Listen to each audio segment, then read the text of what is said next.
Pozdravljeni vsi! V današnjem videu si bomo ogledali življenja 5 princes, katerih zgodbe niso bile prav nič podobne pravljicam.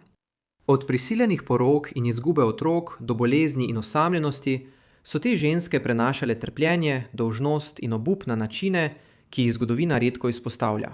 Torej, odkrijmo najtemnejše kraljevske usode, za katere še niste slišali. Za našo prvo zgodbo začnemo v Belgiji 19. stoletja.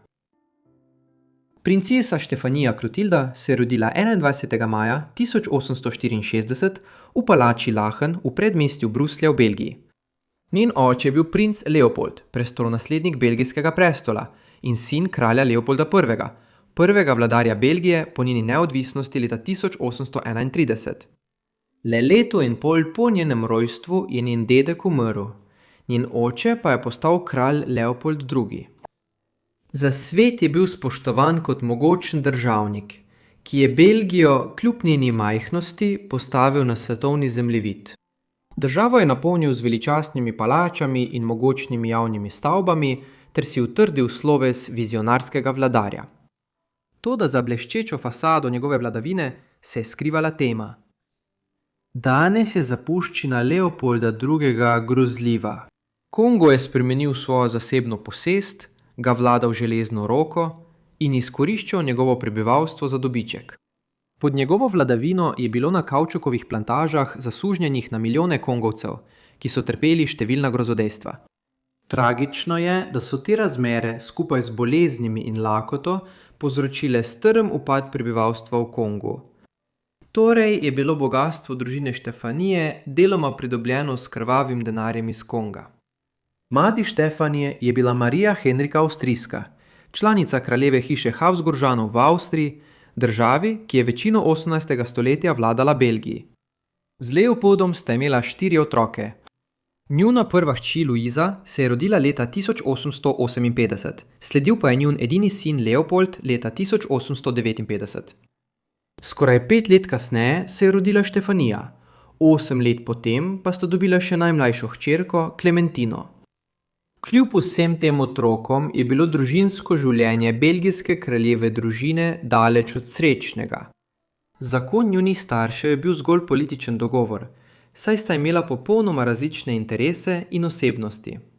Sčasoma so se napetosti stopnjevale in kraljica Marija Henrika se je vse bolj oddaljevala od svojega moža, večino 70. let 19. stoletja pa je preživela ločeno od njega.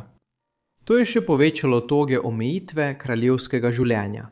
V prihodnjih letih pa je Štefanijo čakal veliko temnejši svet, kot si ga je sploh lahko predstavljala. Štefanina zgodnja leta je zaznamovala tragedija. Januarja 1869 se je svet sesul, ko je njen brat, prestolonaslednik, umrl in kraljevo družino pahnil v žalovanje. Čeprav je bila stara komaj 4 leta in pol, je ta tragedija na Štefanijo pustila globoko sled in začela zaton zakona njenih staršev. Nato je leta 1871 znova udarila nesreča. Evropa se je še vedno borila z valovi smrtonosnih bolezni, tifusom, črnimi kozami in strašljivo modro smrtjo, vzdevkom za kolero. In ni minilo dolgo, prednje je izbruh zajel Bruselj. Štefanija, ki še ni bila stara 7 let, je hudo zbolela za tifusom. Tedne je nihala med življenjem in smrtjo, nezavestna, v vročici in polna bolečin. Njena družina se je bala najhujšega, a proti vsem pričakovanjem je preživela. 3 leta kasneje se je začela Štefanijina stroga izobrazba. Učila se je različnih predmetov na visoki ravni in govorila več jezikov, vendar je niso razvajali. Njo in njene sestre so poučevali strogi disciplinarji. Od leta 1875 dalje je bila Štefanija pogosto najvišje rangirana članica kraljeve družine na dvoru. Njena starejša sestra Luiza se je poročila in zapustila Bruselj, medtem ko je bila njena mati pogosto odsotna iz prestolnice. Potem, po zimi leta 1878, je bila njena usoda zapečatena. Komaj najstnica je bila predstavljena prestolonasledniku Rudolfu Avstrijskemu, edinemu sinu cesarja Franca Jozefa in dediču ogromnega Avstro-Ogrskega cesarstva. Rudolf je imel 20 let, medtem ko je bila Štefanija stara komaj 14, a njuno srečanje ni bilo naključje. To je bila že dolgo načrtovana zveza. V ozadju so potekala intenzivna pogajanja. Avstrijci so v Štefaniji videli primerno nevesto, ki bi lahko zagotovila nasledstvo z rojstvom moških dedičev. Pritisk je bil ogromen in po dolgih razpravah so dogovorili poroko. 10. maja 1891, le nekaj dni pred svojim 17. rojstnim dnem, sta se Štefanija in Rudolf poročila na veličastni slovesnosti na Dunaju. Toda pod kraljevskim bliščem so se nad njuno zvezo že zbirali temni oblaki. Zakonsko življenje za Štefanijo ni bilo prav nič podobno pravljici. Ni bilo velike ljubezni, ne globoke naklonjenosti, le dolžnost. Sprva je bil njun odnos korekten, celo nekoliko srečen, a so se kmalu pojavile razpoke. Rudolf je imel nestanoviten značaj, Stefani pa se je počutila ujeta v palači, nenehno nadzorovana in z malo svobode. Kljub napetostim se jima je v zakonu rodila hči po imenu Elizabeta Marija, rojena septembra 1883. Namesto veselja pa je Rudolf novico sprejel s komaj prikritim razočaranjem. Želel si je namreč moškega naslednika za cesarstvo. Bila je njun edini otrok in Štefanijin edini potomec. Sredi 80. let 19. stoletja je bila neplodna. Vzrok? Njen lasten mož. Rudolf ni bil le alkoholik, ampak tudi izjemen ženskar, ki se je vdajal aferam z ženskami po vsej Dunaju. Dobil je številne spolno prenosljive bolezni in večina zgodovinarjev se strinja, da je najverjetneje okužil Štefanijo tako s sifilisom kot z gonorejo, zaradi česar pri komaj 22 letih ni mogla imeti otrok. Sprva so zdravniki krivili peritonitis. Rudolf je svojo bolezen skrival in ko je Štefanija izvedela resnico, je bilo že prepozno. Prevarana in ponižana jo je prevzela zamera. Ni hotela deliti postelja z možem, ki se je ob zori opotekal domov, smrdeč po alkoholu in drugih ženskah. Medtem se je Rudolf, utapljajoč se v lastni bedi, pogrezal še globlje v razvrat. Do poznih 80. let 19. stoletja je bilo na dvoru splošno znano, da Štefanija nikoli več ne bo imela otroka. Rudolfove afere so se nadaljevale, kot da se ni nič spremenilo, in najhujše šele prihaja. Med številnimi Rudolfovimi ljubimkami je ena postala zelo izstopajoča. To je bila baronica Marija Vičira. Leta 1888 se je pri komaj 17 letih zapletla s 30-letnim prestolonaslednikom. V tem času je Rudolfovo vedenje postajalo vse bolj nenavadno, morda zaradi poslabšanja njegove sifilisa. On in Vicira sta začela večino časa preživljati v Meilingu, odmaknjeni lovski koči blizu Dunaja, ki jo je Rudolf kupil in spremenil v zasebno zatočišče pred cesarskim dvorom. 30. januarja 1889 je Štefanija prejela šokantno novico. Tistega jutra so njenega moža, prestolonaslednika Rudolfa in Marijo Vicira našli mrtva v Meilingu. Dogodek v Meilingu, kot je postal znan, je sprožil preiskavo, govorice o zaroti, atentatu in celo političnih spletkah, pa so se širile še leta. A na koncu je bila resnica mračna. Rudolf je ustrelil svojo ljubico in nato storil samomor. Tako je bila Štefanija pri komaj 24 letih vdova in ni mogla imeti več otrok. Zanimivo je, da je Rudolf v pismu, ki ga je pustil zanjo, izrazil nekaj naklonjenosti, čeprav ni dvoma, da je bil njegov vpliv na njeno življenje na mnoge načine strašen. Po Rudolfovi smrti je Štefanija upala, da se bo lahko vrnila domov v Belgijo, vendar je bil tu en problem, njena hči. Elizabeta Marija je bila še vedno habsburška princesa in cesarski dvor ji ni dovolil zapustiti Dunaja. Štefanija, zdaj ovdovela kronska princesa, je obtičala v mestu, kjer je nihče ni želel. Njeni tast in tašča so se ji obrnili hrbet in njeno prisotnost so videli kot boleč opomnik na to, kar se je zgodilo z Rudolfom. V tem osamljenem obdobju je našla tolažbo v romanci z grofom Arturjem Podotskim, poljskim plemičem, ki je stal ob strani v najtemnejših dneh. A usoda je ponovno udarila. Podotski, še vedno mlajši od 40 let, je zbolel za rakom grla. Neuspešna operacija mu je onemogočila govor in do marca 1890 je umrl. Stefanija, ki je še vedno žalovala zaradi Rudolfovega nasilnega konca, je bila znova potisnjena v žalovanje. Da bi ubežala svoji žalosti, je veliko potovala. Potikala se po Sredozemlju, Malti, Tuniziji, Siciliji, Krfu in drugod, v iskanju razvedrila, olajšanja ali morda novega začetka. Ker je bila Štefanija še vedno mlada in se je lahko znova poročila, je imel kralj Leopold II velike načrte. Želel je, da bi se Štefanija poročila z novim prestolonaslednikom Avstro-Ogrskega cesarstva, nadvojvodom Francem Ferdinandom. Toda ta zveza se nikoli ni zgodila. Namesto tega se je Štefanija proti koncu 19. stoletja zaljubila v grofa Elemeja Lunjoja, madžarskega aristokrata. To ni bila politična zveza, temveč zakon iz ljubezni. Elemir pa je celo prestopil v rimsko-katoliško vero, v upanju, da bo pridobil odobritev kralja Leopolda. Ni uspelo. V ostrem pismu je njen oče odločno zavrnil, da bi odobril poroko. Ni dovolil, da bi se njegova hči poročila pod svojim stanom. Kljub temu je Štefanija kljubovala očetu in se 22. marca 1900 poročila z Elemirjem na gradu Miramar blizu Trsta ter pri tem izgubila svoje cesarske nazive. V vseh teh letih so se pojavljali nenehni družinski spori. V Belgiji je Štefanijin oče postal star in ker ni imel preživelega neposrednega moškega naslednika, so bili pripravljeni načrti, da ga bo nasledil njegov nečak, princ Albert, kot kralj Albert I. Leopold je bil že dolgo besen na svoje hčere, ker so se poročile pod svojim stanom in jih je skoraj popolnoma razdedinil. Njegova zamera je bila tako globoka, da je Štefaniji prepovedal udeležbo na materinem pogrebu leta 1902 in je ni hotel videti pred svojo smrtjo. Po Leopoldovi smrti leta 1909 so njegove hčere pričakovale, da bodo podedovale del njegovega ogromnega premoženja. Namesto tega so odkrile nekaj precej šokantnega. Večino svojega premoženja je zapustil Caroline Lacroix, svoj precej mlajši ljubici, s katero se je naskrivaj poročil le 5 dni pred svojo smrtjo. Bezna sta Stefani in njeni sestri začeli silovit pravni boj, ki se je vlekel 5 let. Na koncu je Stefani uspelo doseči poravnavo v višini 5 milijonov frankov.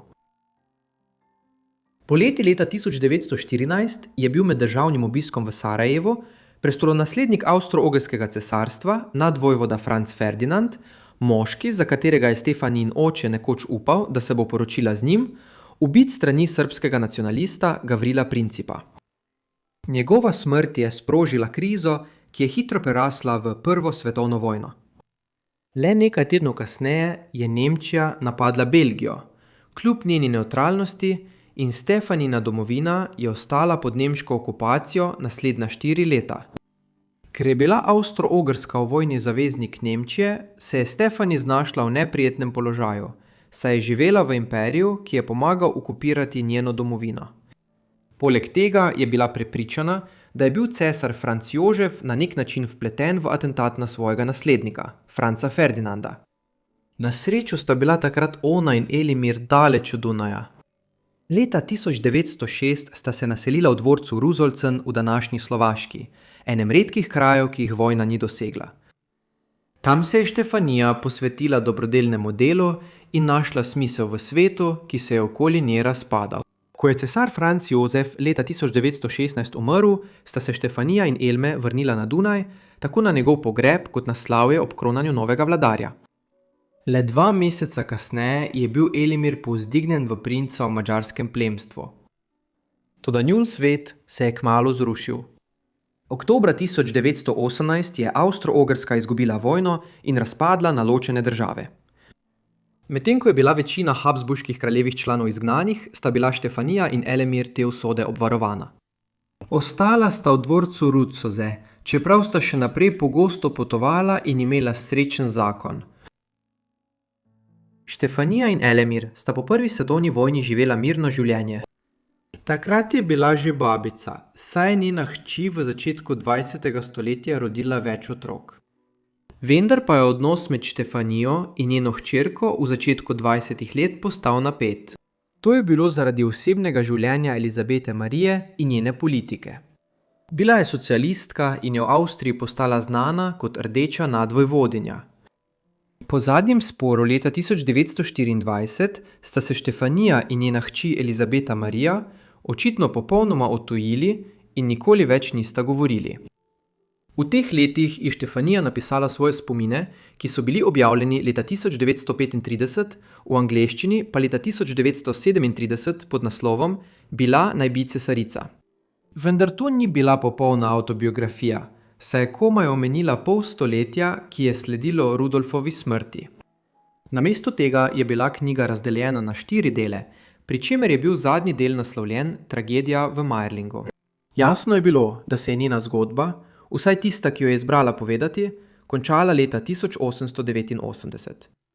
Morda so njeni založniki vedeli, da je to različica, ki so jo bralci želeli, ali pa preprosto ni želela deliti podrobnosti svojega zasebnega življenja od tistega usodnega dne dalje. Septembra 1939 je izbruhnila druga svetovna vojna.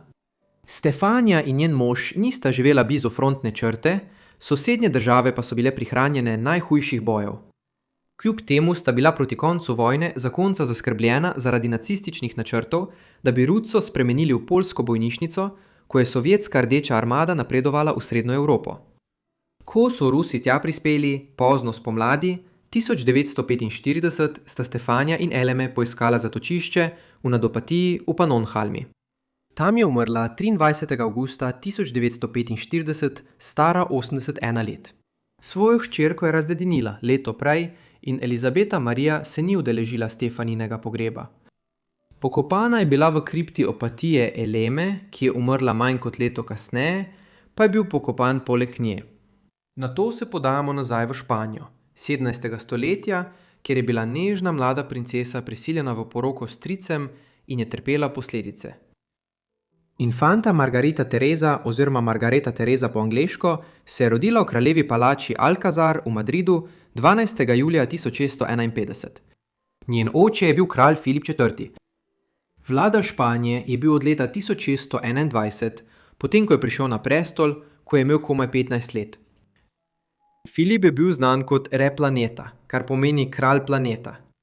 To je bilo zato, ker se je špansko cesarstvo takrat raztezalo po vsem svetu, zajemalo je večino Srednje in Južne Amerike, večje otoke Karibov, Filipine in Azijo, ter nekaj manjših delov zahodnoafriške obale. Margaretina mati je bila Marijana oziroma Marija Ana Avstrijska, hči Ferdinanda III., vojvode Avstrije in svetorimskega cesarja. Oba njena starša sta izhajala iz mogočne habsburške rodbine, dinastijo, ki je v srednjem veku zrasla iz razgibanih mejnih območij Švice in Avstrije. Skozi leta so Habsburžani začeli osvajati velik del Evrope, vendar ne predvsem s krvavimi vojnami, ne. Obvladali so umetnost poroke kot sredstva moči in sklepali zavezništva, ki so jim omogočila, da so si prilastili ogromna cesarstva. Do konca 15. stoletja so podedovali španski prestol in postali najneustavljivejša sila Evrope, družina, katere moč ni poznala meja.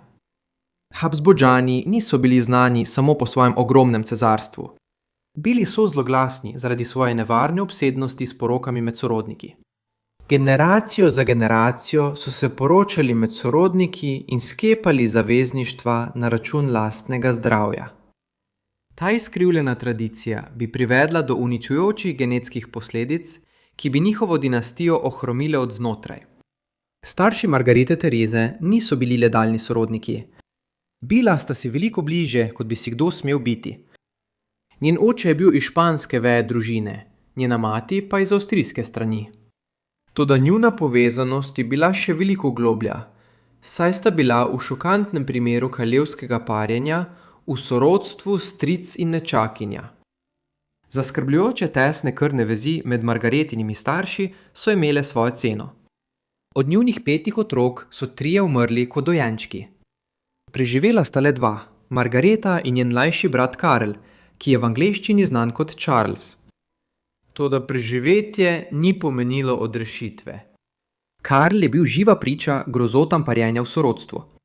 V svojih 20 je bil prezgodaj postaran, plešast in ga je mučila grozljivo deformirana čeljust. Njegov je propadal prav tako hitro kot njegovo telo, kazal je znake zgodnje demence. Kasneje so ga sodobniki poimenovali začarani, saj so mnogi verjeli, da so njegove telesne in duševne težave posledica čarovništva. Dejansko je bil koeficient parjenja v sorodstvu pri Margareti in Karlu grozljivo visok. Nekateri ocenjujejo, da sta bila po stopnji sorodstvenega parjenja primerljiva z otroki rojenimi sorojencema. Do danes se zgodovinarji prepirajo, ali je bilo Karlovo stanje povsem genetsko, tragična posledica stoletij nekontroliranega parjenja v sorodstvu ali pa kaj drugega. Margareta je morda imela več sreče, vendar ni ostala povsem brez posledic.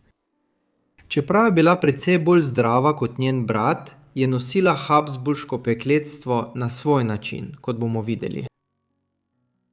Margareta je odraščala v veličastju kraljeve palače Alcazar, v svetu razkošja, kjer je vsako njeno muho izpolnjevala vojska služkinj in služabnikov.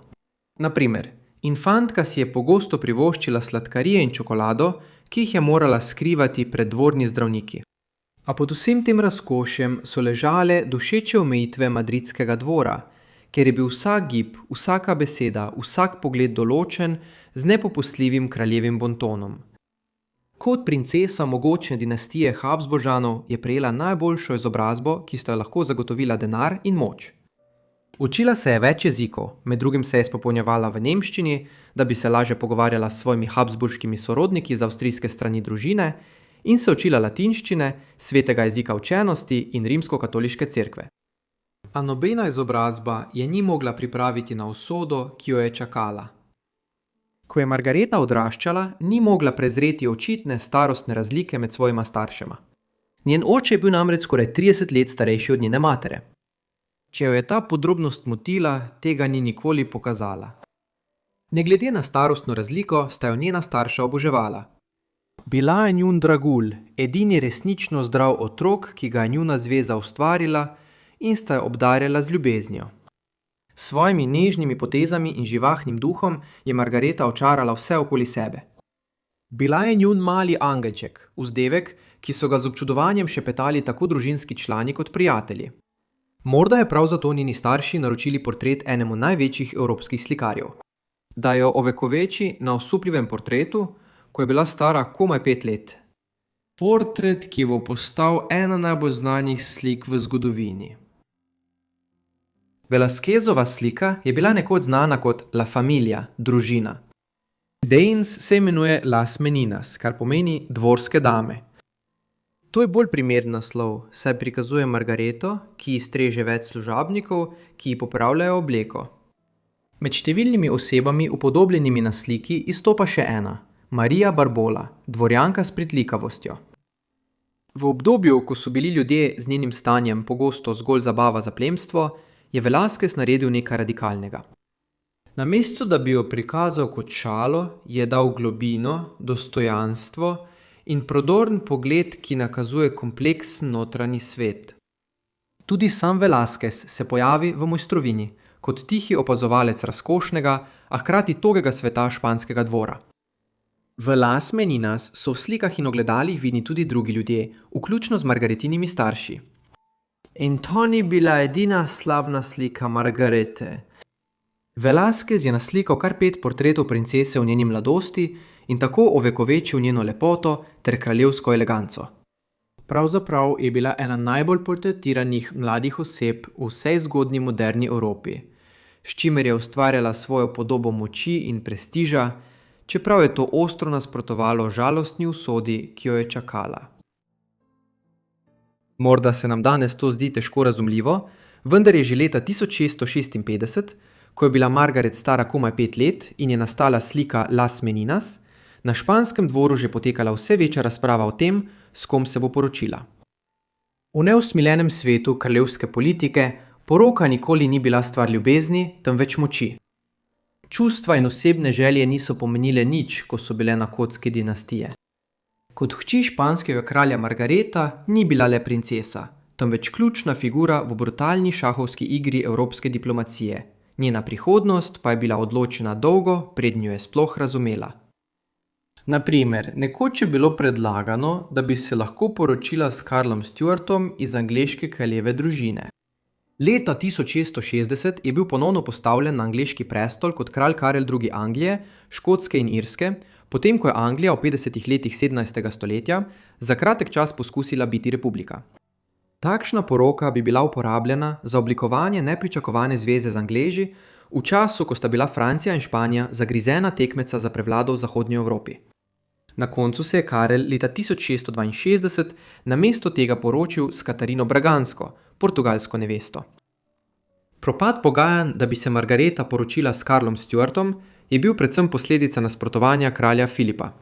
Namesto tega je verjel, da bi se morala njegova hči poročiti s članom avstrijske veje Habsburške družine. Zdel se je popolnoma brezbrižen do dejstva, da bi ta poroka še poglobila prakso porok med sorodniki. Navsezadnje je bilo to preprosto način, kako so Habsburžani ohranjali oblast v svojih rokah. Kar se tiče Margarete, ni imela nobene besede pri odločanju o svoji usodi. Ko so se začela pogajanja med Madridom in Dunajem, je bila Margareta verjetno povsem nevedna o šokantnih posledicah, ki jih bo ta zveza prinesla. Stara je bila komaj 11 let, ko je bilo na kraljevem dvoru razglašeno, da se bo poročila z Leopoldom iz rodbine Habsburžanov. Tako kot njena mati, pred njo je bila tudi Margareta, zdaj namenjena temu, da nadaljuje incestuozno habsburško tradicijo, saj se je morala poročiti z zelo tesnim družinskim članom, moškim, ki je bil hkrati njen bratranec in stric. Leopold je bil mlajši brat njene matere in je v poznih 50 letih 17. stoletja hitro postal nadvojvoda Avstrije, kralj Ogrske, Hrvaške in Češke ter cesar Svetega rimskega cesarstva. Tudi v zgodnjem novem veku v Evropi so obstajali določeni standardi glede tega, kdaj je otrok dovolj star za poroko. Margareta je bila zaročena s svojim stricem v začetku leta 1663, vendar so menili, da je bila takrat še premlada za poroko. Namesto tega je Margareta odpotovala iz Madrida na Dunaj šele aprila 1666, ko je bila že blizu svojega 15. rojstnega dne. Sledila je 6-mesečna pot, španska kraljeva spremljevalna skupina pa je v Dunaj prispela šele decembra 1666. Poroka je potekala nekaj dni kasneje, 12. decembra. To je bil veličasten dogodek, ki so se ga udeležili številni najvplivnejši člani evropskih kraljevih družb in dostojanstveniki, pri čemer niso varčevali z ničemer. In s tem se veličaste ni končalo. Praznovanja so dujala skozi vse leto 1667. A vendar se je za sijajem že odvijala temna usoda. Življenje na Dunaju je bilo za Margareto nenavadno in včasih težko. Za začetek sta imela ona in njen novi mož nenavaden zakon. To bo morda presenetilo sodobnega poslušalca, vendar nista poskušala prezreti svoje tesne krvne povezanosti. Pravzaprav ga je klicala stric. Kljub tej neortodoksni situaciji sta se dobro razumela. Imela sta nekaj skupnih zanimanj, kot sta umetnost in glasba.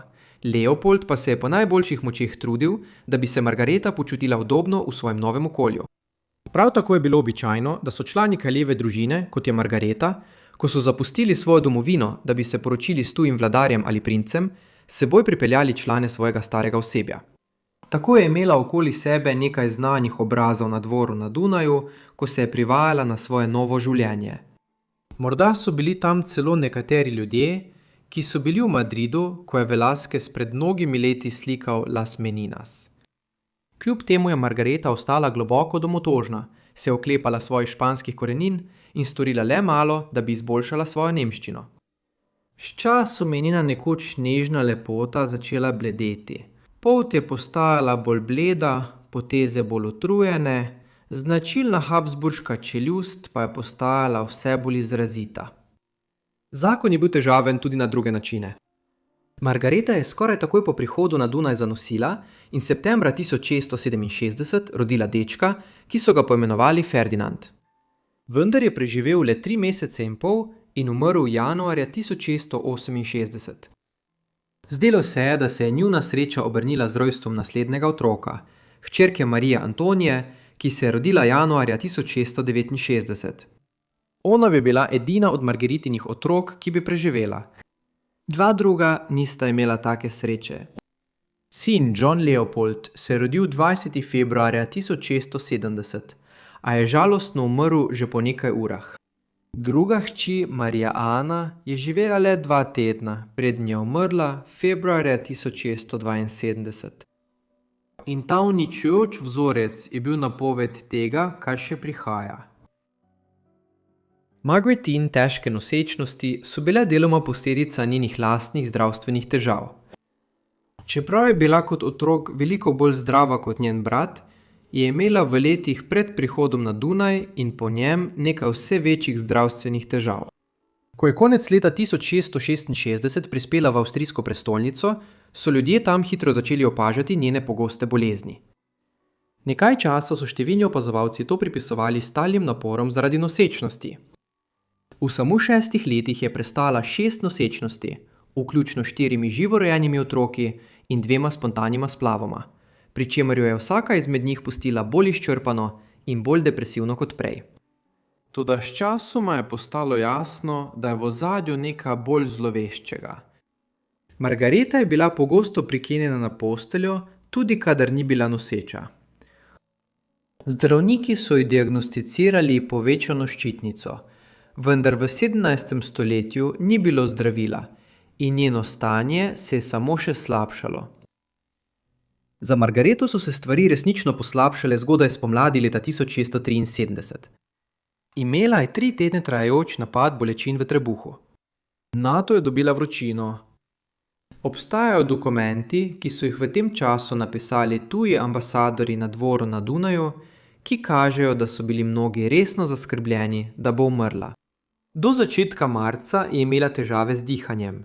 10. marca pa so poklicali spovednika, da ji prisluhne zadnji spovedi in ji podeli zakrament. Samo 2 dni kasneje, 12. marca, je Margareta umrla v rosnih d21 letih. Obdukcija je razkrila srce parajočo resnico. Ob času smrti je pričakovala še enega sina. Njeno življenje, ki se je tragično prekinilo, se je končalo v cesarski grobnici na Dunaju, kjer je bila pokopana. Smrt nadvojvodinje in cesarice Svetega rimskega cesarstva je povzročila dolgo obdobje žalovanja na avstrijskem dvoru. Pogrebne slovesnosti so trajale več tednov vse do aprila. Leopold je bil zaradi prezgodnje smrti svoje žene popolnoma uničen. Vendar ga to ni ustavilo. Do konca leta se je znova poročil. Njegova nova žena je bila nadvojvodinja Klaudija Felicita Avstrijska, članica tirolske veje Habsburžanov. Toda za Leopolda zakon ni bil vprašanje ljubezni, temveč preživetja. Dinastična igra se je morala nadaljevati in nujno so bili potrebni novi potomci, po možnosti moški, da bi vladavina Habsburžanov lahko trajala. Po Margaretini smrti so bile njene pravice do španskega prestola prenesene na njeno edino preživelo hčerko Marijo Antonijo. Ko je Marija Antonija sama umrla leta 1692, je njene pravice podedoval njen edini preživeli sin, princ Jožef Ferdinand Bavarski. Vendar je prezgodnja smrt Jožefa Ferdinanda leta 1699 skupaj z neuspehom kralja Karla II., da bi imel naslednika, povzročila nasledstveno krizo. To je Španijo in vso Evropo pahnilo v brutalen vojni spopad, ki je trajal skoraj 15 let. Kriza, ki bi jo morda lahko preprečili, če se Habsburžani ne bi uničili od znotraj zaradi svojih incestuoznih praks. Ostajamo v 17. stoletju za našo naslednjo zgodbo, kjer si bomo ogledali princeso, ki je sovražila svoje življenje, ko je postala kraljica. Marija Terezija Španska se je rodila 10. septembra 1638 v palači Escorial zunaj Madrida. Njen oče je bil Filip IV., kralj Španije od leta 1621 in vladar največjega kolonialnega imperija, kar jih je zgodovina do takrat poznala, ki se je raztezal od Mehike na severu do Čila in Argentine na jugu.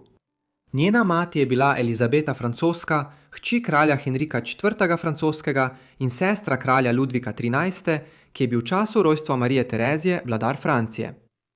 Starša Marije Terezije sta imela veliko otrok, vendar so skoraj vsi žal umrli v zgodnjem otroštvu. Le eden od njenih 4 bratov in sester, Baltazar Karel, je preživel zgodnje otroštvo, vendar je tudi on umrl premlad. Leta 1644, ko je bila Marija Terezija stara komaj 6 let, je njena mati Elizabeta umrla, zaradi zapletov po še enem spontanem splavu. 2 leti kasneje je umrl tudi njen starejši brat, star komaj 16 let. Ta izguba je v srcu mlade infante pustila globoko praznino, z bratovo smrtjo pa je nenadoma postala dedinja španskega prestola. Po smrti matere in brata se je mlada infanta še bolj zbližala z očetom, ki je zagotovil strogo katoliško protireformacijsko vzgojo. Poučevali so jo ugledni učenjaki, študirala je latinščino in druge predmete, njen oče pa jo je osebno uvajal v politiko in zgodovino. Vendar njena vzgoja ni bila brez topline. Obkrožali so jo hišni ljubljenčki, zabavljači in razkošje španskega dvora. Ta dvor, eden najveličastnejših na svetu, je bil obogaten z bogastvom iz Amerike in ga je krasil kulturni velikan, kot je slikar Diego Velázquez, kar je Mariji Tereziji omogočilo izjemno okolje za odraščanje. A Filip je razumel, da lahko hči, ne glede na to, kako dobro je izobražena, kot edina dedinja sproži nemire in ogrozi samo stabilnost monarhije. Zaradi tega se je leta 1649 ponovno poročil, tokrat svojo nečakinjo, 14-letno Marijano Avstrijsko. Rodila je 2 sina, od katerih je eden, Karel, rojen leta 1661, dočakal odraslost. Ta polbrat je zamenjal Marijo Terezijo kot neposrednega dediča njunega očeta in je leta 1665 postal kralj Karel II. Da bi razumeli, kako se bo odvijalo življenje infantinje Marije Terezije, moramo razumeti grozljive diplomatske odnose med Španijo in Francijo v zgodnjem novem veku. Tako Francija kot Španija sta se začeli oblikovati kot enotni kraljestvi šele v 15. stoletju. Predtem je bila Španija razdeljena na kraljestva, kot so Kastilja, Leon in Aragonija, medtem ko se je Francija pobirala po fevdalni razdrobljenosti in stoletni vojni. Z združitvijo sta postali najmočnejši kraljestvi v zahodnji Evropi. Leta 1494 je Francija napadla Apeninski polotok, kjer je imela Španija obsežna ozemlja na jugu. To je sprožilo ostro rivalstvo med obema silama, ki je trajalo več kot 150 let. Španija in Francija sta bili ujeti v italijanske vojne 65 let, ki so se končale leta 1559 špansko zmago in prevlado v Italiji, kjer je Španija vladala Sardiniji, Siciliji, Neaplju in Milanu. Kmalu zatem so Francijo raztrgale verske vojne, v katero je Španija posegla v imenu katoliške lige in v 80. in 90. letih 16. stoletja pošiljala vojsko v Francijo. Ko se je leta 1598 vrnil mir, je sledil kratek premor, preden sta se sili ponovno spopadli, tokrat na nasprotnih straneh 30-letne vojne, ki je izbruhnila leta 1618. V tem času se je njuno rivalstvo razširilo v severno Italijo zaradi vojvodine Mantova in celo na španska ozemlja, saj je Francija v 40 letih 17. stoletja podpirala upore na Portugalskem in v Kataloniji. Na mnogo načinov je rivalstvo med Francijo in Španijo določalo mednarodno politiko Zahodne Evrope od 1490 do 1650 let. To je trajalo vse do organizirane poroke Marije Terezije z Ludvikom XIV. Spor med Francijo in Španijo je bil tako oster, da sta se Francija in Španija še naprej bojevali, tudi potem, ko so ostale velike sile Evrope sklenile mir med seboj in leta 1648 končale 30-letno vojno. Toda v 50 letih 17. stoletja so bili Španci izčrpani. Izgubili so nadzor nad Portugalsko, ki so jo pridobili konec 90. let 16. stoletja in ki je zdaj ponovno postala neodvisna država, upor v Kataloniji pa so komajda uspeli zatreti. Tako so 7. novembra 1659 sklenili Pirenejsko pogodbo s Francijo, ki je bila podpisana na gorski meji med obema narodoma. Po določilih pogodbe bi Španija Francozom odstopila ozemlje v španskih nizozemskih deželah, poleg tega pa je bila dogovorjena tudi poroka, ki naj bi utrdila novi mir. Po določilih je Filip IV. Privolil, da svojo hčer Marijo Terezijo poroči s francoskim kraljem Ludvikom XIV. Ideja je bila, da bi po 165 letih skoraj neprestanih vojn med Francozi in Španci zakonska zveza prinesla trajnejši mir. Španija je še posebej potrebovala takšen dogovor, saj je bila državna blagajna prazna in je bila sila v zatonu zaradi dragih vojn, ki so jih neprestano vodili skozi 16. in 17. stoletje. Čeprav je bila Pirenejska pogodba dogovorjena novembra 1659, je do uradnega podpisa in srečanja med obema monarhoma prišlo 7. junija 1660. Marija Terezija je spremljala svojega očeta in veliko spremstvo španskih dvorjanov ter ministrov, ki so se odpravili v Pireneje, da bi tam na otoku Fazanov, majhnem otoku na reki Vidasoa na meji, podpisali pogodbo. Tam je spoznala svojega bodočega moža, ki je že nakazoval svojo namero, da bo vladal kot absolutistični monarh, zavračal zanašanje na parlament in se predstavljal kot božji izbranec za vladanje Franciji. Ko je Ludvik prvič zagledal svojo bodočo nevesto, je opazil majhno, okroglo žensko, s svetlo poltjo in svetimi lasmi, ki je povsem ustrezala lepotnim standardom tistega časa. Za razliko od mnogih Habsburžanov, ni podedovala izrazitih obraznih potez, ki so bile posledica generacij porok med sorodniki, predvsem po zaslugi svoje matere. Vendar pa je imela slabe zobe, kar je bila posledica njene ljubezni do sladkarij in vroče čokolade. Zanimivo je, da sta bila oba stara 21 let in skoraj enake starosti. Ludvik se je rodil 5. septembra 1638, le 5 dni pred Marijo Terezijo. Ko sta se srečala, je bil Ludvik že 17 let kralj Francije, saj je prestol podedoval leta 1643, ko še ni bil niti star 5 let. Po srečanju na otoku Fazanov sta zaročenca prečkala mejo. Tam se je Marija Terezija poslovila od svojega očeta zavedno, oba sta se zavedala, da se nikoli več ne bosta srečala. Ob slovesu je Filip IV. Svoji hčerki spomnil na njeno novo usodo. Pozabiti moraš, da si infantinja in se spomniti le, da si kraljica Francije. 9. junija 1660 sta se poročila v majhnem mestu Saint-Jean-de-Luz na francoskem ozemlju, s čimer je Marija Terezija postala francoska kraljica soproga. Nato sta se čez poletje počasi pomikala proti severu in šele 26. avgusta 1660 slovesno vstopila v Pariz, kjer so prebivalci francoske prestolnice v velikem številu prišli pozdraviti svojo novo kraljico. Nenavadna značilnost poroke Marije Terezije, ki jo je treba omeniti, je ta, da se je poročila s svojim dvojnim bratrancem. Kljub sovražnim odnosom med Francijo in Španijo, skozi leta sta bila oba v tesnem sorodstvu. Lučeva mati je bila Ana Avstrijska. Anin oče je bil Filip III., španski dedek Marije Terezije.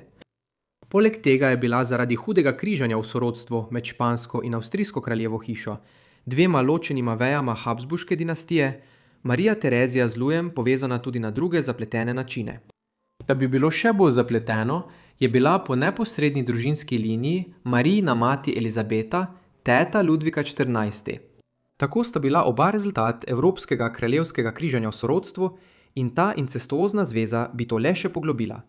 Na srečo so se njuni otroci izognili uničujočemu križanju v sorodstvu, ki je pestilo druge španske in avstrijske Habsburžane. Vendar jih je to morda prizadelo na druge načine, kot bomo videli. Marija Terezija je zanosila prvič že nekaj mesecev po poroki z Ludvikom. 1. novembra 1661, manj kot 17 mesecev po njuni poroki, je rodila njunega prvega otroka, dečka, ki sta ga poimenovala Ludvik po njegovem očetu. Živel bo razmeroma zdravo in dolgo življenje. Marija Terezija pa ni imela toliko sreče s svojimi naslednjimi otroki. Dve hčerki, Ana Elizabeta in Marija Ana, sta se rodili novembra 1662 in novembra 1664. Po tragičnem naključju sta obe umrli po 6 tednih, konec decembra 1662 in konec decembra 1664. Tretji otrok, krščen kot Marija Terezija po svoji materi, je živela do 5. leta, vendar je tudi njo marca 1672 vzela smrt, verjetno zaradi tuberkuloze. Dva nadaljnja sinova, Filip Karel in Ludvik Frančišek, sta se rodila leta 1668 in 1672, oba pa sta umrla v dojenčkovem obdobju. Tako je od 6 otrok, ki jih je rodila Marija Terezija, preživel do odrasle dobe le eden, njen prvorojenec. Čeprav je bila visoka umrljivost dojenčkov v 17. stoletju pogosta, kot to vidimo tudi v tragičnih izkušnjah kraljice Ane Velike Britanije, so bile izgube Marije Terezije še posebej hude.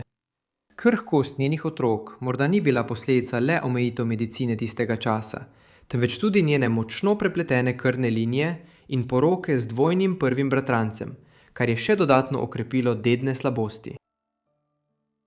Vladavina Marije Terezije kot francoske kraljice soproge je bila nenavadna. Njen mož in dvor so jo imeli radi, opisovali so jo kot dobrodelno, vraževerno in predano zaljubljeno v svojega moža.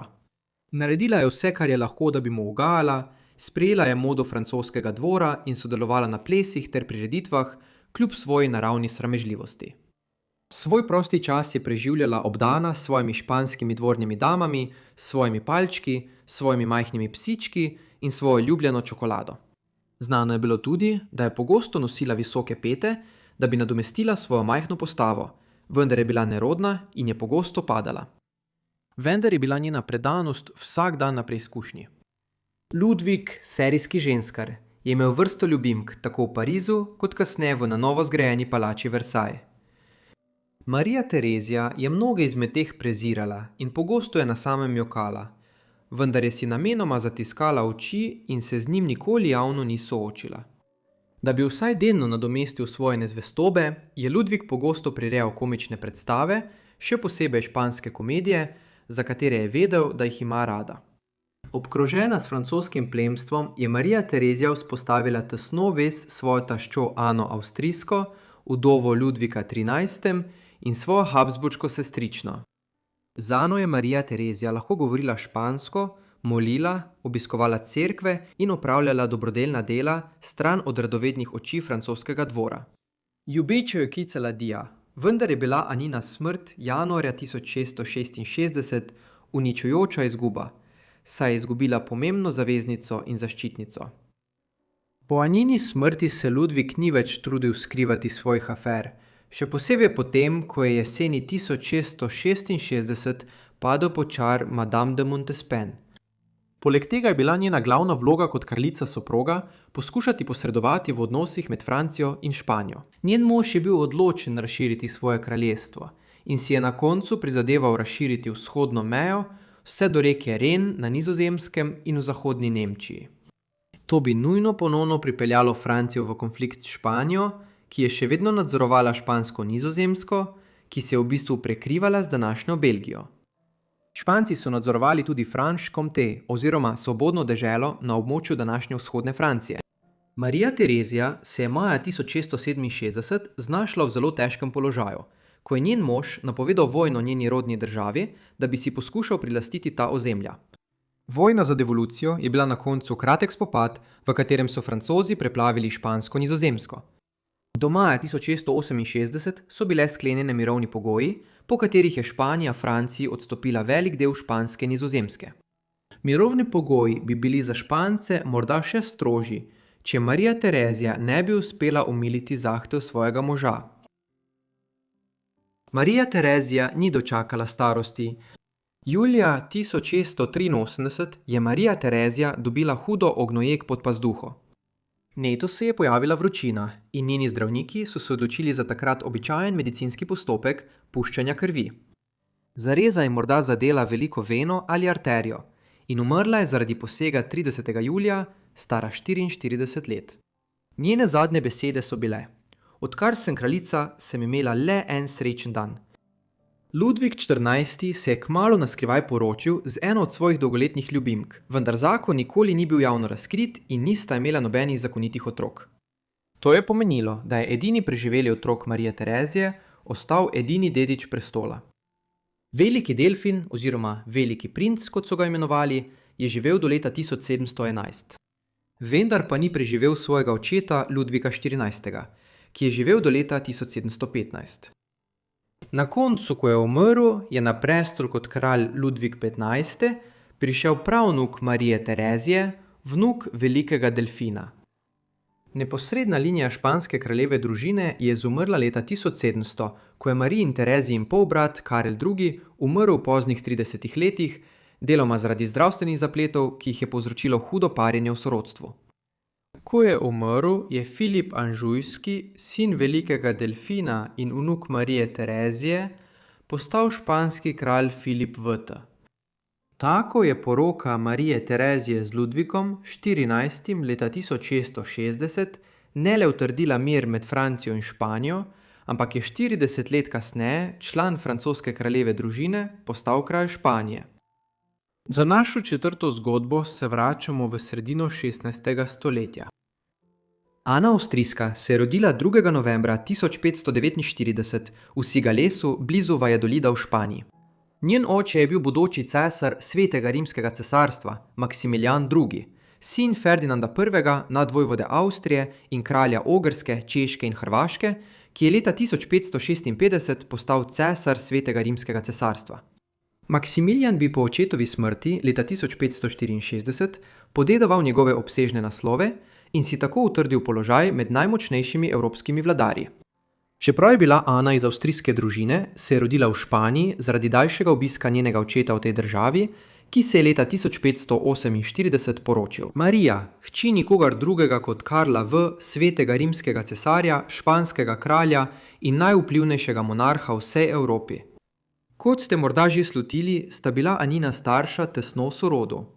Bila sta prva bratranca, saj sta bila njuna očeta, Karel Viete in Ferdinand I., brata, oba člana slavne habsburške rodbine. Zakon njenih staršev je pomenil eno prvih porok med avstrijsko in špansko vejo habsburške dinastije, zavezništvo, sklenjeno zaradi politične moči. A pa je v naslednjem stoletju prispevalo k parjenju sorodstvu, ki je začelo pestiti družinsko linijo. Ana je svoja najzgodnejša leta preživela v razkošju španskega dvora, obdana s ceremonijami, močjo in veličino imperija. Kot najstarejša izmed 9 otrok, ki so preživeli dojenčkovo obdobje, je hitro postala očetova ljubljenka. V teh letih je njena mati, Marija, skupaj s svojim novim možem Maksimilijanom vladala Španiji kot regentka, medtem ko je njen oče, mogočni Karel Fete, bil zaposlen v Srednji Evropi, kjer je vodil nepopustljivo kampanjo za zatiranje protestantske reformacije v Nemčiji. Marijina regentstva je trajala do leta 1551, ko se je njen brat, princ Filip, vrnil iz Srednje Evrope in prevzel oblast kot začasni vladar v odsotnosti njunega očeta. Ko je Filip prevzel oblast, sta se Anina starša lahko vrnila v Avstrijo, kjer je bila Ana vzgajana in izobraževana v Dunajskem razkošju skozi 50. leta 16. stoletja. Čeprav je bila premlada, da bi se spominjala svojih zgodnjih let v Španiji, pa dvorjani niso nikoli pozabili cesarske deklice, ki se je rodila med njimi, princese dojenčice, katere usoda je bila že prepletena z velikimi silami Evrope. Preden se poglobimo v Anino življenje in nenavadno usodno poroko, ki ga je zaznamovala, moramo razumeti nemirni svet, v katerem se je njena zgodba odvijala. Evropa v 16. stoletju je bila zelo drugačna kot danes, s tekmujočimi silami, spreminjajočimi se zavezništvi in dramatično politiko. Nemčija še ni bila enotna država, temveč mešanica stotin majhnih državic, vojvodin in svobodnih mest pod ohlapnim okvirom Svetega rimskega cesarstva. Na vzhodu se je razprostiralo ogromno poljsko-litovsko skupnost, medtem ko je bila Italija razdeljena na desetine tekmujočih držav, vključno s papeško državo, Beneško republiko in številnimi drugimi vojvodinami, ki so se nenehno borile za prevlado. Sredi te razdrobljene pokrajine sta izstopala dva velikana, kraljevini Španija in Francija. Vžeta v grenak boj za evropsko prevlado sta med letoma 1494 in 1559 vodili neusmiljeno serijo vojn za nadzor nad Italijo. Za Španijo je bilo ohranjanje tesnih vezi z avstrijsko vejo družine Habsburžanov ključnega pomena za zajezitev francoskih ambicij. Do poznih 60. let 16. stoletja je bilo to zavezništvo pomembnejše kot kdajkoli prej. V spodnjih deželah, na območju današnje Belgije in Nizozemske, je izbruhnil silovit upor, ki je ogrožal španski nadzor nad enim njenih najbogatejših ozemelj. Ko je kralj Filip II. Skušal ohraniti mir v svojem imperiju, je želel okrepiti vezi s svojimi avstrijskimi sorodniki. In iz te mreže dinastične nuje in politične strategije se je rodila poroka, ki je oblikovala Anino usodo. Sprva Ana sploh ni bila namenjena za poroko s Filipom, torej kako je do tega sploh prišlo? Habsburška dvora v Madridu in na Dunaju so imeli v mislih drugačno zvezo, takšno, ki bi okrepila tako družino kot tudi cesarstvo. Načrt je bil, da bi se Ana poročila svojim prvim bratrancem, Don Carlom, princem Asturije, edinim sinom kralja Filipa II. In njegove prve žene, Marije Manuele Portugalske. Po merilih kraljevske Evrope takšna zveza ni bila prav nič presenetljiva. Poroke med bratranci in sestričnami so bile pogosta diplomatska orodja, namenjena povezovanju kraljestev z zvestobo in krvjo, tradicija, ki se je v evropskih kraljevskih družinah ohranila vse do 20. stoletja. Don Carlos in Ana sta bila celo približno enako stara, saj je bil Carlos le 4 leta starejši od nje, kar je na papirju delovalo kot politično in osebno zelo primerna zveza. Ana pa ni bila edina možnost za Don Carlos. Že leta 1559, ko sta Španija in Francija pogajali o končanju dolgih italijanskih vojn, so načrtovali, da bi se Carlos poročil s francosko princeso. Isto leto se je zaročil z Elizabeto Valojsko, najstarejšo hčerko francoskega kralja Henrika II. Vendar pa je bila Elizabeta zaradi preobrata v dinastični diplomaciji na hitro poročena s samim Filipom kot del širših prizadevanj za zagotovitev miru med obema rivalskima kraljestvoma. Za mladega princa so nato predlagali še 3 druge neveste, vključno z drugo francosko kandidatko, vendar je Francija kmalu zapadla v verske vojne med katoliki in protestanti, zaradi česar so ti načrti propadli. Sredi 60. let 16. stoletja, ko poroke s tujkami niso bile več izvedljive, so se končno dogovorili, da se bo Don Carlos poročil svojo sestrično Ano. Vendar pa v Španiji ni bilo vse v redu. Medtem ko je Ana v svojih najstniških letih na Dunaju verjela, da se bo čez nekaj let poročila s svojim bratrancem, so dogodki 100 kilometrov stran zavijali v temnejšo smer. Don Carlos, nekoč obetavni dedič, je bil že od srednjih najstniških let mučen zaradi vročin in skrivnostnih zdravstvenih težav.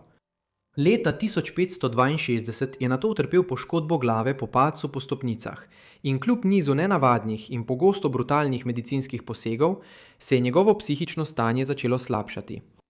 Ko je Don Carlos dosegel 20 leta, je bil že zloglasen po nasilnih čustvenih izbruhih, nepredvidljivem vedenju in zaskrbljujoči nestabilnosti.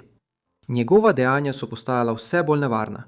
Na skrivaj je navezal stike z nasprotniki očetove vladavine, vključno z nizozemskimi uporniki v nizkih deželah. Zaskrbljen zaradi njegovega nepremišljenega kljubovanja je Filip II. Sprejel drastične ukrepe in dal svojega sina aretirati v začetku leta 1568. S tem so bile vse upi na poroko med Ano in Don Carlom nenadoma in nepreklicno uničeni. 24. julija 1568 je Don Carl umrl v zaporu. Do danes ostajajo sumi, saj mnogi verjamejo, da ga je njegov oče namenoma izstradal do smrti, odločen, da prepreči, da bi njegov sin postal središče upora. Čeprav je ta nesreča končala eno možno zvezo, pa ni ugasnila ideje, da bi se Ana poročila znotraj svoje habsburške družine. Namesto tega je načrt dobil temen in nepričakovan preobrat ter postavil temelje za enega najbolj izjemnih zakonov tistega časa. Ko je Don Carlos umrl poleti leta 1568, je bil Filip II. Poročen moški, čeprav je bila njegova trenutna žena že njegova tretja. Njegova prva žena, mati Dona Carlosa, Marija Emanuela Portugalska, je umrla 4 dni po njegovem rojstvu zaradi hudih krvavitev po porodu. Filipova druga žena, Marija Tudor, kraljica Anglije in Irske, je umrla zaradi domnevnega raka na želodcu ali maternici leta 1558 in nista imela otrok. Nato se je leta 1560 poročil z Elizabeto Valojsko, francosko princeso. Po zapleteni nosečnosti je umrla po mrtvorojenosti 3. oktobra 1568, 10 tednov po smrti Dona Carlosa. Vse to je Filipa II. Pustilo v obupnem položaju. Izgubil je tako svojega dediča, kot tudi ženo. Njegov tretji zakon je prinesel le hčere in po smrti Dona Carlosa in Elizabete Valojske v kratkem razmiku je kralj ostal brez moškega naslednika. Zato je Filip s potezo, ki je šokirala Evropo, predlagal nekaj nepredstavljivega. Če se Don Carlos ne more več poročiti z Ano, potem bi se morda moral sam poročiti s svojo nečakinjo. Presenetljivo se je Anin oče strinjal. Tako se je 20-letna Ana maja 1570, ko je bila še vedno na Dunaju, po pooblaščencu poročila s svojim 43-letnim stricem. S tem ni kljubovala le običajem, ampak tudi nasprotovanju papeža Pija V., ki je bil zgrožen nad Filipovimi načrti, da se poroči s svojo nečakinjo. Do zdaj je bila Anina zveza s Filipom le na papirju, saj sta se poročila po pooblaščencu, medtem ko je ona ostala v Avstriji, on pa je vladal iz Španije. Jeseni leta 1570 pa je naposled prišel čas, da odpotuje na Iberski polotok, kjer jo je čakala velika uradna slovesnost. Potovala je z veliko spremstvom, mešanico znanih obrazov z Dunaja, ki so jo zdaj spremljali v Španijo in ostali ob njej. To je bila običajna praksa na kraljevih dvorih, da so nevestam, ki so jih nenadoma iztrgali iz domačega okolja in poslali živeti v tujo deželo, zagotovili kontinuiteto in tolažbo. Potovanje v Španijo je bilo dolgo in polno napetosti. Anina spremljevalna skupina je potovala po kopnem skozi nizozemske dežele, preden so se vkrcali na ladjo proti Iberskemu polotoku. Na poti so jih Nizozemci pričakali tako z navdušenjem kot z neprijaznostjo, kar je bil zlovešč začetek zakona, ki je bil že prežet s političnimi spletkami.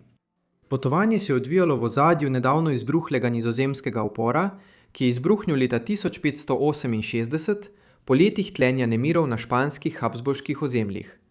Na poti se je princesa zapletla v diplomatski spor, ko so sorodniki Florisa Montmorencija, nizozemskega plemiča, ki je bil zaradi svoje vloge v uporu zaprt v Španiji, prosili Ano, naj posreduje v njegovo korist.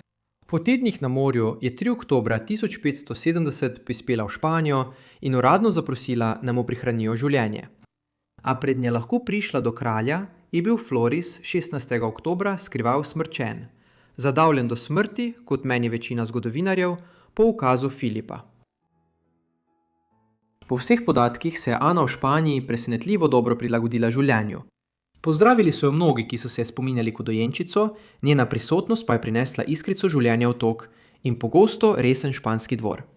Bistra, vedra in živahna je omilila nekaj zadušljive formalnosti, ki je dolgo zaznamovala Filipovo vladavino. Ana je postala tudi Filipova najbolj ljubljena žena.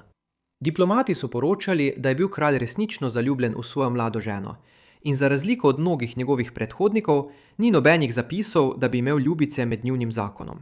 Rekli so, da je Filip vsak dan obiskoval njene spalnice in da sta bila zakonca zelo povezana ter imela tudi podobne osebnosti. Kmalu je zanosila in decembra 1571 je prišel na svet njun težko pričakovani sin. Poimenovali so ga Ferdinand po Aninem detku in mu dali naslov princa Asturije, ki ga je imel Don Carlos do svoje sumljive smrti nekaj let prej. Vendar ni dočakal odraslosti. Oktobra 1578 je umrl zaradi možne griže.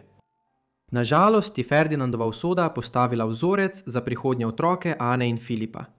Drugi sin po imenu Karel se je rodil leta 1573, vendar je umrl manj kot 2 leti kasneje, leta 1575.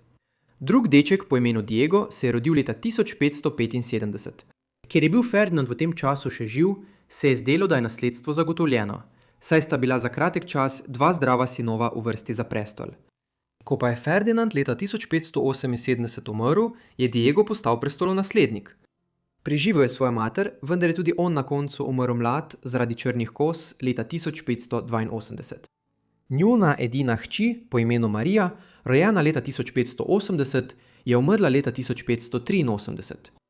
To je pomenilo, da je le eden od njunih 5 otrok, deček po imenu Filip po svojem očetu, dočakal odraslost.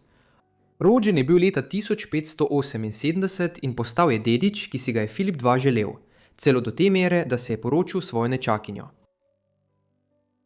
Kot omenjeno, sta imela Filip in Ana zelo dober odnos, kljub razliki v letih in družinskim vezem. Ana pa je celo igrala vlogo ljubeče matere svojim pastorkam iz Filipovega zakona z Elizabetovo Luisko. Vendar je Ana kmalu postala 4. od Filipovih žena, ki je umrla prezgodaj. Leta 1578 je kralj Sebastian I, portugalski, umrl v Severni Afriki med pohodom proti muslimanom v Maroku. Star je bil le 24 let in ni imel otrok. Za njim je za kratek čas nasledil Henrik I. portugalski, vendar je bil Henrik cerkveni kardinal, ki prav tako ni imel otrok. Ko je umrl leta 1580, je sledila kriza nasledstva in Filip je zahteval portugalski prestol. To je bilo sporno in da bi utrdil svoj zahtevek, so Filip, Ana in španski dvor septembra 1580 odpotovali na Portugalsko. V teoriji je bila Ana za nekaj tednov pozno jeseni 1580 kratko časa portugalska kraljica soproga. Vendar bi to trajalo le kratek čas. Med potovanjem na Portugalsko ali po prihodu tja je zbolela za hudo obliko gripe in njeno stanje se je močno poslabšalo. Umrla je zaradi bolezni v mestu Badajoz 26. oktobra 1580, teden dni pred svojim 31. rojstnim dnem. Čeprav je bila sprva pokopana na Portugalskem, so njene posmrtne ostanke kasneje prenesli nazaj v Španijo in jih pokopali v kraljevski kripti v palači Escorial. Njen mož Filip se nikoli več ni poročil in je živel do leta 1598. Nazadnje potujemo v Avstrijo na začetek 16. stoletja. Elizabeta Avstrijska iz rodbine Habsburžanov se je rodila 9. julija 1526 v mestu Linz v Zgornji Avstriji. Bila je prvi otrok zakona Ferdinanda I., nadvojvode Avstrije in Ane Češke in Ogrske. Poročena sta bila 5 let prej in na Habsburškem dvoru je naraščala zaskrbljenost, da Ana morda ne bo mogla imeti otrok. To bi bila problematična zadeva za katerokoli kraljevsko ali aristokratsko rodbino v zgodnjem novem veku v Evropi. V času, ko so bili zakoni namenjeni predvsem rojevanju moških dedičev in hčera za sklepanje zakonskih zvez. Na srečo za osamljeno mlado princeso se je z Elizabetinim prihodom zdelo, da so se sprožila pravi val rojstev v cesarski družini. Kmalu so njuni, nekoč tihi hodniki, odmevali od joka novorojenih princev in princes. Nadvojvodinja Ana je rodila kar 15 otrok, kar je osupljivo število, in čudežno je večina njih preživela do odrasle dobe ter kljubovala visoki smrtnosti otrok v 16. stoletju. Mlada Elizabeta je svoje otroštvo preživela v veličastnih, a senčnih hodnikih palače Hofburg v Innsbrucku. Obkrožena z učenjaki, dvorjani in tiho intenzivnostjo pobožnega doma, je odraščala v okolju, kjer je bilo učenje tako privilegij kot dolžnost. Njena starša, Ferdinand in Ana, sta bila strastna do znanja in sta poskrbela, da sta bila Elizabeta in njeni bratje ter sestre temeljito izobraženi v jezikih, umetnosti in katoliški veri. Obvladala je nemščino, italijanščino in francoščino, čeprav, kar je zanimivo, ne poljščine, jezika, ki bi ji bil v njeni tragični prihodnosti veliko bolj uporaben. Njeni dnevi so bili polni molitve, učnih ur in melodij čembala, medtem ko očetova goreča predanost ni dopuščala nobenih govoric. Ko je izvedel, da se je eden od njenih učiteljev šalil na račun kardinalov, je prisegel, da bo vsakogar, ki širi luteranske ideje, dal usmrtiti. Elizabetin svet je bil svet knjig, glasbe in vere, svet zgrajen na znanju in odkritih generacij pred njo. Okoli leta 1530 ali 1531, ko je bila Elizabeta 4 ali 5 let stara otrok, je avstrijski dvorni slikar Jakob Zeisneger prvič naslikal njen portret. Slika danes prikazuje na videz srečno in zdravo mlado dekle z rdečimi lici in nežnim značajem. Toda v otroških letih z Elizabeto ni bilo vse v redu. Ko je odraščala, je začela doživljati napade, ki so sčasoma postajali vse hujši in pogostejši. Splošno razumevanje danes je, da je bila Elizabeta epileptičarka. To je bila bolezen, obdana s skrivnostjo v 16. stoletju v času, ko se je medicinska revolucija šele začenjala. Kljub temu se je zavedanje povečevalo in saj prepoznali so, da gre za zdravstveno stanje. V preteklosti so epilepsijo obravnavali kot skoraj nadnaravno stanje. Glede na čas in kraj so nanjo lahko gledali negativno ali pozitivno. Na primer, v nekaterih kulturah so imeli za božje prekletstvo. V drugih pa so verjeli, da so ljudje z epilepsijo med napadi v stiku z Bogom ali bogovi. Pomanjkanje medicinskega znanja o epilepsiji v Evropi v 16. stoletju je vrglo dolgo in strašljivo senco na Elizabetino življenje. Saj čeprav so nekateri to prepoznali kot zdravstveno stanje, nihče ni zares razumel, kaj se ji dogaja. Kot bomo videli, ko je Elizabeta kot mlada nevesta odpotovala na Poljsko, se je njeno stanje začelo izmakati nadzoru. Šepetanje je napolnilo kraljeve dvore. Nekateri so trdili, da jo zastrupljajo po skrivnih ukazih njene zlobne in oblastne tašče. Drugi so menili, da je to delo hudiča. A resnica je bila še veliko bolj tragična. Ni bilo strupa, ni bilo zarote, le telo mlade kraljice jo je izdalo, saj se je njena epilepsija tiho in neusmiljeno slabšala. Preden spremljamo Elizabeto na njeni usodni poti na Poljsko, moramo najprej zavrteti čas nazaj v leto 1526, v leto njenega rojstva. Manj kot 2 meseca po njenem rojstvu je na Mohaču, mirni ravnici na Madžarskem blizu reke Donave, izbruhnila vojna. 29. avgusta 1526 je bitka pri Mohaču postala ena najodločilnejših bitk v evropski zgodovini. Po več kot 2 stoletjih neprestanega širjenja po Bližnjem vzhodu, skozi Turčijo, Levant, Egipt in globoko na Balkan, je Osmansko cesarstvo zdaj usmerilo svoj pogled proti središču Srednje Evrope. Sultan Sulejman I je vodil veliko vojsko na Madžarsko, kjer se je soočil z bistveno manjšo vojsko, ki jo je vodil kralj Ludvik II. Madžarski in zveza zaveznikov med vojvodami in plemiči iz krajev kot sta Transilvanija in Vlaška. Bitka se ni končala le z zmago Turkov in njihovim nadaljnjim širjenjem proti severu, temveč je bil med njo ubit tudi kralj Ludvik II. Njegova smrt je sprožila spor glede nasledstva, ki je zaznamoval Elizabetino življenje. Ko je kot otrok odraščala v Lincu in na Dunaju, se verjetno sploh ni zavedala, da je ta usodna bitka, ki se je zgodila 7 tednov po njenem rojstvu, določila potek njenega življenja. Kralj Ludvik II. Ogrski je bil star komaj 20 let, ko je umrl in ni imel naslednika.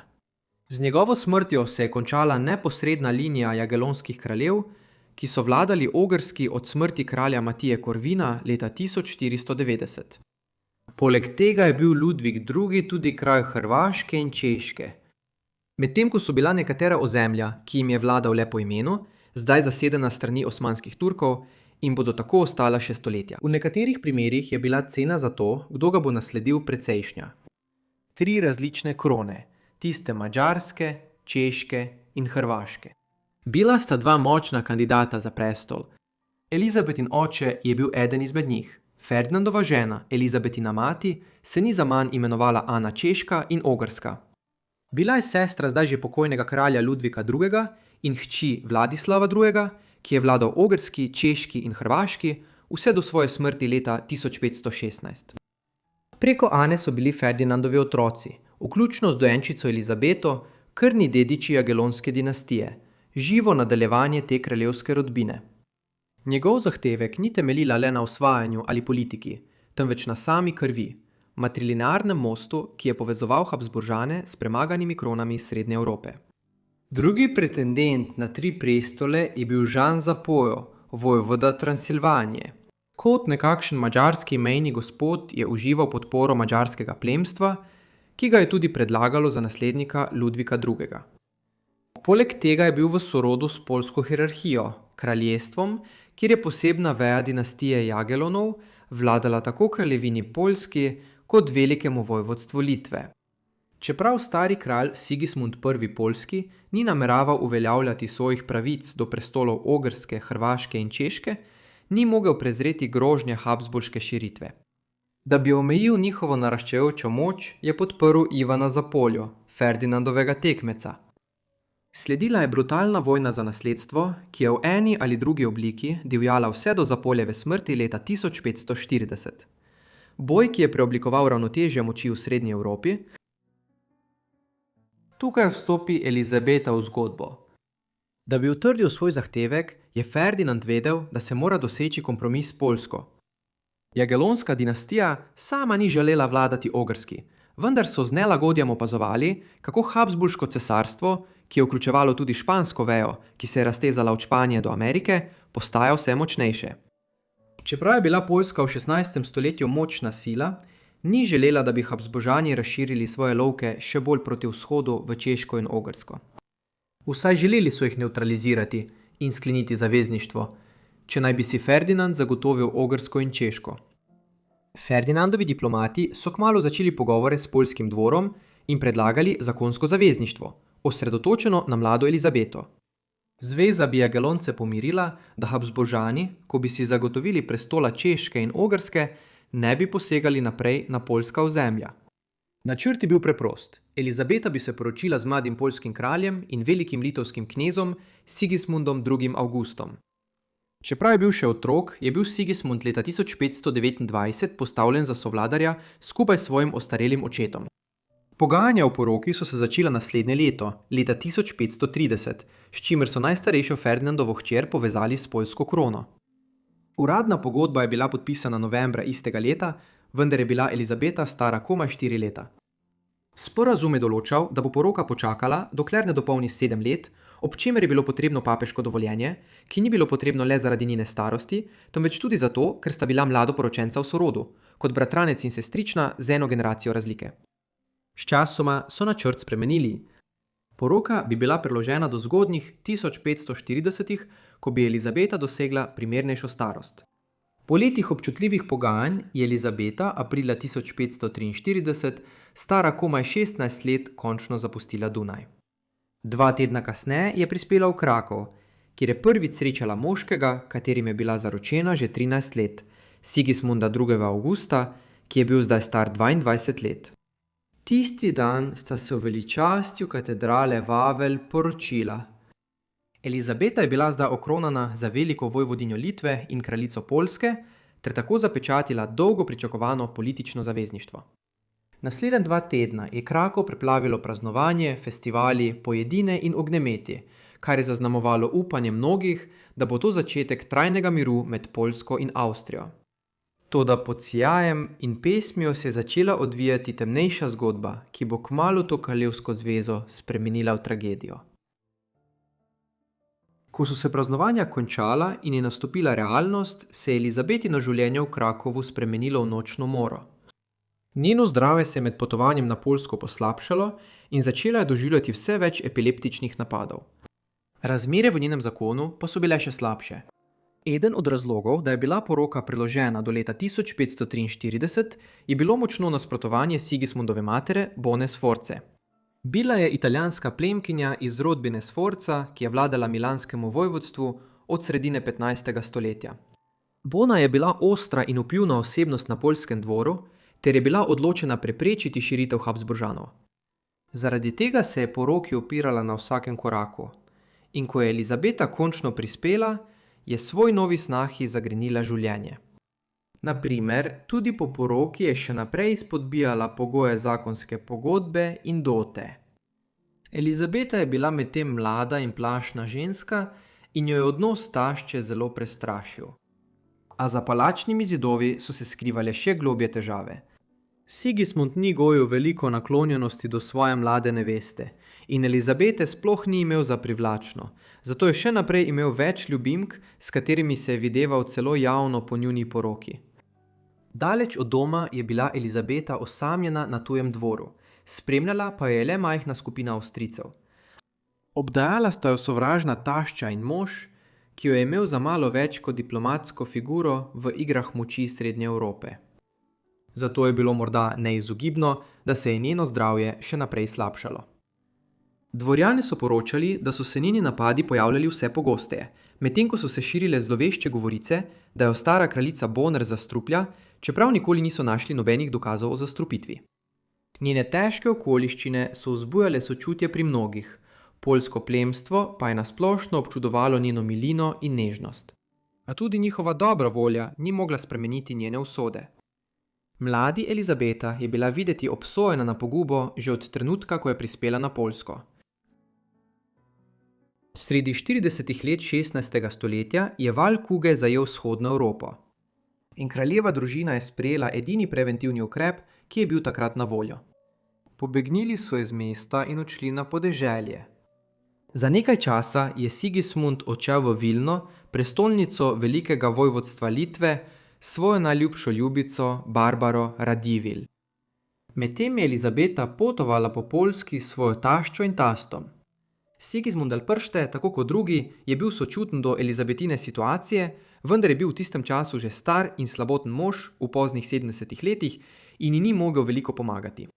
Na koncu se je Elizabeta ponovno združila s svojim možem v Vilni, on pa je skušal ustvariti vtis, da je v novem zakonu vse v redu zaradi diplomatskih vljudnosti do Habsburžanov, čeprav temu ni bilo tako. V mestu so se razmere znova močno poslabšale. Elizabetini napadi so postajali vse pogostejši in so zdaj resno vplivali na njeno splošno zdravje. Do zgodnega poletja leta 1545 je bilo jasno, da je v krizi. V obupu so pisali njenim staršem v Avstrijo in njihovi zdravniki so pohiteli k njej, vendar je bilo že prepozno. 15. junija 1545 je v Vilni umrla mlada kraljica, stara komaj 18 let. 3 tedne pred svojim 19. rojstnim dnem, dvor je zajela globoka žalost in 9 dni kasneje so jo pokopali v Vilenski katedrali. Sigismund II. August je vladal Poljski do leta 1572 in nadzoroval uradno združitev Poljske in velikega vojvodstva Litve v poljsko-litovsko skupnost. Po kratkem drugem zakonu svojo ljubico se je leta 1553 končno poročil z eno od Elizabetinih mlajših sester, Katarino Avstrijsko. Na koncu pa noben od 3 zakonov Sigismunda ni obrodil otrok in ko je umrl leta 1572, je poljska krona začasno prešla na francosko kraljevo hišo Valois. Leta 1575 je na prestol kot zadnja iz svoje rodbine stopila njegova sestra Ana Jagelonska. Nato pa je poljsko-litovsko krono prevzela hiša Vasa.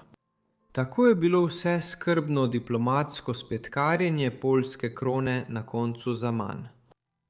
Najlepša hvala vsem, ki ste si ogledali ta video o zgodbah teh princes. Upam, da so vam bile zanimive. In posebna zahvala vsem članom mojega kanala, ki jih lahko zdaj vidite na zaslonu. Ti imajo ugodnosti, kot so zgodnji dostop, dodatne vsebine in posebne objave, pa tudi druge ugodnosti v prihodnje. Če imate kakšne predloge, mi jih sporočite spodaj v komentarjih. In upam, da ste naročeni na kanal ter imate vklopljena obvestila, da boste prejeli vsa moja videa takoj, ko jih objavim. Vseeno, to je vse z moje strani kot vedno, zato se vidimo v naslednjih pozabljenih življenjih. Hvala.